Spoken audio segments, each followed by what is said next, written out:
I've been asked a few times on what is healing? What does it look like? How do you get started?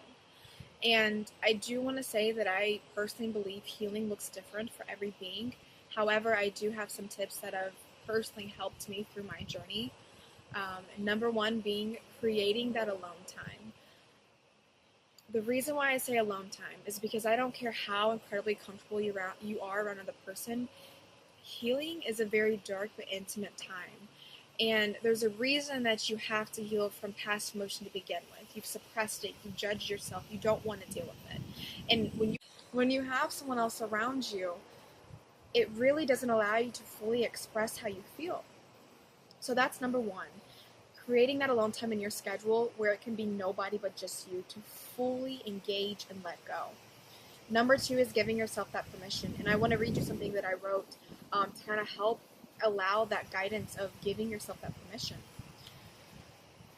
I give you absolute permission to enter into a space of full vulnerability, allowing whatever emotions to flow through me without zero judgment, to breathe from a space of healing and neglecting emotions of pity. There's a huge difference between healing and pity. Pity is something that fuels this vicious cycle.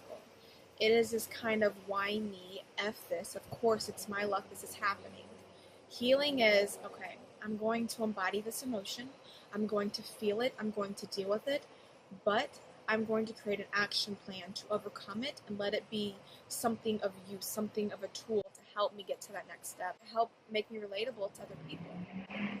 Be very careful because it's very easy to fall into that pity me, and it won't help. Once you've allowed yourself that permission, okay, write whatever is heavy on your heart, mind, your soul. Write it down, whether it's a question, a statement, a subject. And whatever emotions come through with that, write it down and just allow yourself to feel that emotion. I mean, fully. Whatever it is, whether it's crying, fully let those tears come out. Don't stop it. Don't let your throat hurt when you try and not cry. Let it come out. Let those tears drip onto your paper. If it's anger, allow yourself to feel so frustrated and fed up, and whatever those emotions are, feel it, feel it, feel it. That is what healing is. Feeling emotion that you've been suppressing for God knows how long. Okay? And if you suppress the emotion during your healing process, you're only going to get so far with it. And the last thing that I want to say, do not focus on the how, focus on beginning and putting that one foot forward.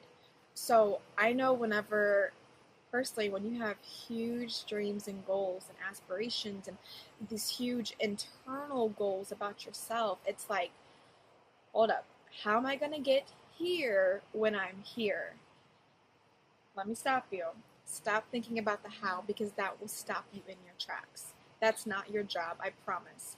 And the thing is, too, that it's so crazy and mind-blowing to me is that when you get started, when you just take that one step, I promise that your higher power, whoever you believe that to be, your guidance will, I promise, throw that next step at you.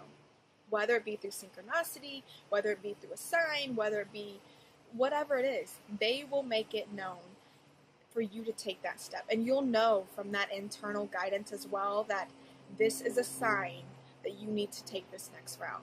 And I promise, again, the more that you just keep doing it, the more that those signs will keep coming, and the more you'll keep making your way up to where you want to go. So, remember that healing is dealing with emotion. That's what healing is, allowing yourself to feel that shitty emotion that you've been suppressing for years. So go and do it, because I promise healing will allow you to get to that next step in life.